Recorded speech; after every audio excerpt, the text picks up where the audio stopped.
US Iran पर हमले का सोच रहा है, तो आइए देखते हैं कि यूएस इस हमले के लिए कितना प्रिपेयर्ड है। एक समय था वेस्ट एशिया के अंदर यूएस की प्रेजेंस काफी होती थी और यहां पे यूएस के मल्टीपल एयरक्राफ्ट कैरियर्स डिप्लॉय होते थे, लेकिन एट प्रेजेंट इस एरिया के अंदर यूएस का कोई भी एयरक्राफ्ट कैरियर नहीं है। यूएस अपनी पावर प्रोजेक्शन के लिए primarily military bases, missile technology और सबमरीन्स पर डिपेंडेंट है। वर्ल्ड का सबसे बड़ा aircraft carrier USS Gerald Ford at present Caribbean इलाके में और वहां पर ऑपरेशन सदर्न स्पीयर को इंप्लीमेंट कर रहा है। इस एयरक्राफ्ट कैरियर को मेडिटेरेनियन सी तक पहुंचने में 10 दिन लगेंगे और वहां से फर्दर पर्शियन गल्फ तक आने में तकरीबन एक हफ्ता और लगेगा। मतलब नियर टर्म्स में एयरक्राफ्ट कैरियर से ईरान पर स्ट्राइक करना पॉसिबल नहीं हो पाएगा। इसके अलावा यूएस का सबसे नजदीक जो एयरक्राफ्ट कैरियर है वो है यूएसएस अब्राहम लिंकन, जो कि साउथ चाइना सी में डिप्लॉयड है। मार्च 2025 में इस एरिया में यूनाइटेड स्टेट्स ने एयर डिफेंस के लिए पैट्रियट मिसाइल सिस्टम को डिप्लॉय किया था, लेकिन अक्टूबर 2025 में इस सिस्टम को यहां से हटा लिया गया और साउथ कोरिया भेज दिया गया अपग्रेडेशन के लिए। मतलब मिसाइल डिफेंस रीइंफोर्समेंट भी टेम्परेरी था, लेकिन यूएस इस एरिया से कंप्लीटली एब्सेंट नहीं है।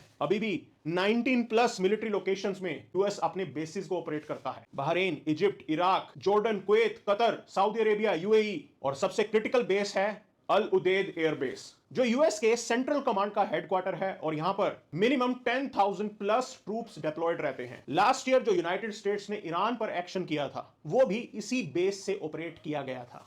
तो अगर ईरान में सिचुएशन एस्केलेट होती है तो यूएस एक्ट कैसे करेगा? तो यूएस का prime focus Iranian revolutionary guard core के कमांड सेंटर्स हो सकते हैं या बासिस मिलिशिया का इंफ्रास्ट्रक्चर। प्रॉब्लम यह है कि ये सेंटर्स डेंसली पॉपुलेटेड एरिया के अंदर लोकेटेड हैं और अगर सिविलियन कैजुअलिटीज हुई तो ईरान को प्रोपेगेंडा करने का एडवांटेज मिल जाएगा। ऐसे में यूनाइटेड स्टेट्स ड्रोन्स या टोमाहोक क्रूज मिसाइल का इस्तेमाल कर सकता है या फिर यूएस यहां पर joint air to surface missile भी यूज कर सकता है, जिसकी इफेक्टिव रेंज 1000 किलोमीटर तक की होती है और इसे लॉन्च करने के लिए यूएस को ईरानियन कोस्ट के नजदीक जाने की भी जरूरत नहीं है।